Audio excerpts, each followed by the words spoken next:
इस्तेमाल नहीं किए। IMF को ख़त भी लिखे, उनके हेडक्वार्टर के बाद जुलूस भी निकाले, और उसके बाद भी इनको ये लगता है कि इनको मुहिब्बे वतन जो है वो कहा जाना चाहिए, और दूसरे मुहिब्बे वतन हैं या नहीं इसका सर्टिफिकेट जो है वो इसको और इसकी जमात से लेना चाहिए। अभी 2-3 दिन पहले जो DGISPR ने एक प्रेस कॉन्फ्रेंस की, जिस पे मुझे लगता है कि इनकी दुमों पे काफ़ी ज़ोर से पैर आया है, और उसमें मेरी 3-4 गुजारिशात हैं। पहली तो बात यह है कि DGISPR को ये प्रेस कॉन्फ्रेंस करने की ज़रूरत क्यों महसूस हुई? इसलिए कि जब 2-2.5 साल से मुसलसल, जब से इनको पार्लियामेंट के ज़रिए ज़लीलो ख्वार होकर निकलना पड़ा, उस वक़्त यहाँ तक पहुँचे जो आज दूसरों को आइन शिकनी, आइन का हलफ पढ़ाते हैं, आइन की जो है वो शिकें पढ़ पढ़ के बताते हैं, वो लोग हैं जिन्होंने बाकायदा सुप्रीम कोर्ट के फैसले के मुताबिक आइन शिकनी की, आर्टिकल 6 के मुर्तकब हुए।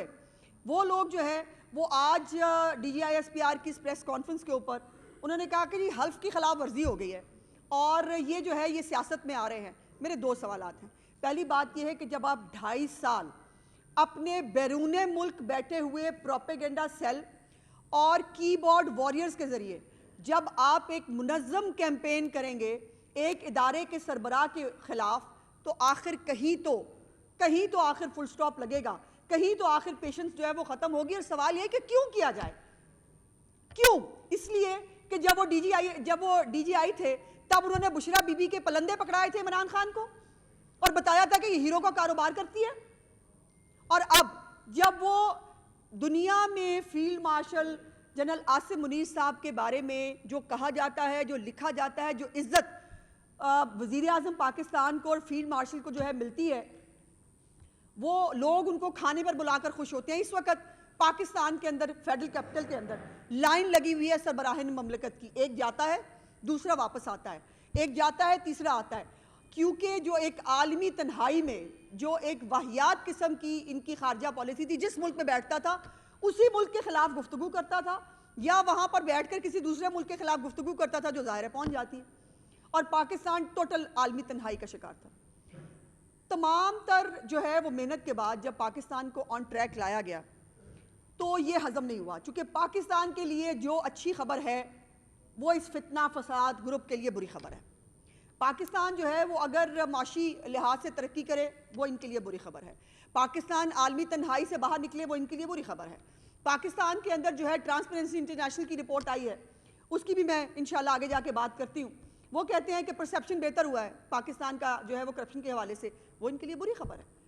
लेकिन बात यह है कि आप बार बार एक मुनज़्ज़म कैंपेन करें, तो उन्होंने 3-4 सवालात रेज़ किए जिसके ऊपर इनको जो है वो ज़ाहिर है इनको बहुत नागवार गुजरा, क्योंकि जो ये कह दें वो आईने पाकिस्तान है, जो ये बेहतर समझे सारे पाकिस्तान को, पूरी दुनिया को उसको बेहतर समझना चाहिए।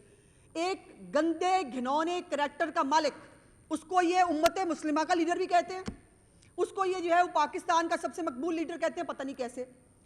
जो 3-4 पैरामीटर्स होते हैं मकबूलियत जानने के लिए, इलेक्शन में इनको मुंह की खानी पड़ी, जलसा जुलूस इनके पल्ले नहीं रहा, और पूरी परफॉर्मेंस जो है वो कहीं पर आपको देखने में नहीं मिलेगी। मैं समझती हूँ कि इस वक्त जो अडियाला का कैदी है वो इल्ताफ़ हुसैन पार्ट 2 बन चुका है, और एग्जैक्टली वही पॉलिसियाँ हैं, वही चीज़ें हैं जो उस वक्त इल्ताफ़ हुसैन ने कही थी। उसने वैसे माइल्ड बातें की थी, जो ये कर रहे हैं।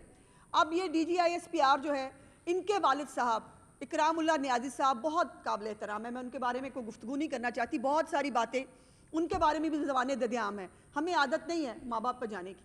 लेकिन आप ये देखिए कि DGISPR उनके वालिद साहब के बारे में एक जो कैंपेन, एक खटिया कैंपेन शुरू की गई, इनके माँ बाप पे ना जाओ, लेकिन दूसरे के हर एक के माँ बाप पे ये जा सकते हैं, इनके पास हक है।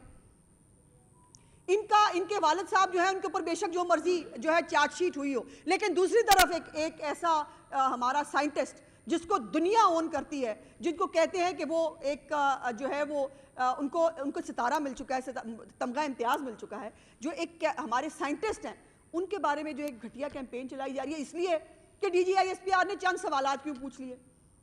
और फिर जो खुद बात बात पे पख्तूनों की तौहीन करते हैं।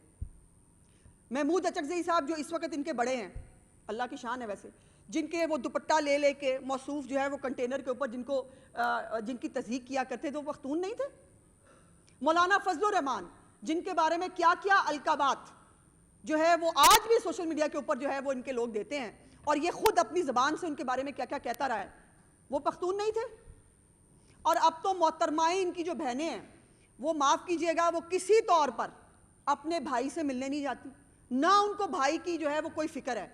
वो सिर्फ ये जाती हैं कि जिब्रान इलियास के लिए मसाला ले आएँ अंदर से जाके और पूछ के आएँ कि आज क्या लिखना है और किस तरह से जो है किसको गाली देनी है। और वो मोहतरमाएं जो हैं वो एक एजेंडे पे हैं, फिर वो जाके यहाँ भी बस नहीं होती, वो जाके इंडियन मीडिया पे बैठ जाती हैं। और इंडियन मीडिया एग्जैक्टली जो है वो इस वक्त अगर आप देखें, इंडियन मीडिया या दिखाता है सुहेल अफरीदी और उसकी तकरीरें, या दिखाता है इन बहनों को। और अब जो ये कैंपेन शुरू किया है इन्होंने DISPR के वालिद साहब के बारे में, उनसे उनको उनकी हस्ती को कोई फ़र्क नहीं पड़ता, चूँकि सच सच रहता है। उन्होंने जो खिदमत पाकिस्तान की है वो रहेगी।